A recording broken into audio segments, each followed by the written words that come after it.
have to bring in Dr. Vardhan Shringla, former Indian High Commissioner to Bangladesh, who is joining us now. Sir, thank you so much for your time. Developments in Bangladesh is being read in multiple ways. Some say that this is also an opportunity for India to recalibrate its equations with Bangladesh. Now, with an interim government in place there in Dhaka and former Prime Minister Sheikh Hasina here in India, do you think India or New Delhi is in a very tricky situation?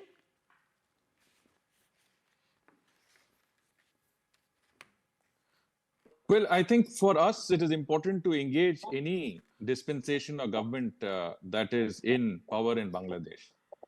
It is a very close and important neighbor of ours, and we cannot afford to not be engaged in one way or the other. Now, the interim administration, you're right, does offer us an opportunity to, take up where we left off, try and restore normalcy in the relationship, restore the normal links that keep both our countries connected. At the same time, to try and see how we can constructively contribute to Bangladesh's own, let's say, current situation. Professor Mohammad Yunus has said that he basically felt that India shouldn't have described the situation as an internal situation because, we are like a neighbor, we are like family, and we should have been more engaged. And I think this is the time that we can take him up on his offer and see how we can contribute to restoring peace and stability in Bangladesh, to getting law and order back on track. I mean, we still see a lot of instances of attacks on vulnerable sections of people, looting, and robberies at night. I think minorities are at great risk. Incidents have increased. And up to 450, police stations are supposed to have been burned down with lots of policemen killed, actually. So there is a huge vacuum in law and order, and police are still not coming back into active duty. So there are concerns, and we can contribute in a positive way, in whichever way Bangladesh wants. And this is my own personal view. Okay, Mr. Shringla, don't you think that India must get, when you say, how will India really get involved, in trying to resolve the conflict or attacks? Because that will be seen as interfering with domestic matters. Yeah, so that's what I said exactly, that, we could offer to contribute in whichever manner Bangladesh is comfortable with. And Professor Yunus himself has said that nothing is internal between India and Bangladesh, and India, really should get more involved and see where it can, assist and engage Bangladesh. And I think that is where we need to take him up on his offer and say that, look, we are happy to work with you in whichever manner you're comfortable. And if that means that we can provide some guidance, some training, some, equipment that can, deal with the current internal situation, etc. I mean, we should be, be in a position to make that offer and, and take it up wherever Bangladesh is comfortable. And with Sheikh Hasina here in India and the new government demanding that Hasina must return back to Bangladesh, do you think this situation will really and could impact the equations between the two countries? Sheikh Hasina is a guest in our country. And, you don't turn out your guests. We certainly understand that there is a different dynamics there.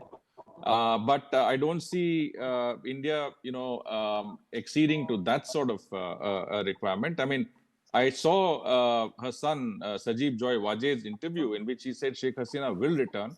She will take up, a political role, etc. So it really depends on Sheikh Hasina. If she wants to go back, nobody can stop her. But she doesn't want to go to the country. I don't think, we would. That's my sense, is that I don't think we would ask her to, or rather deport her against her wishes.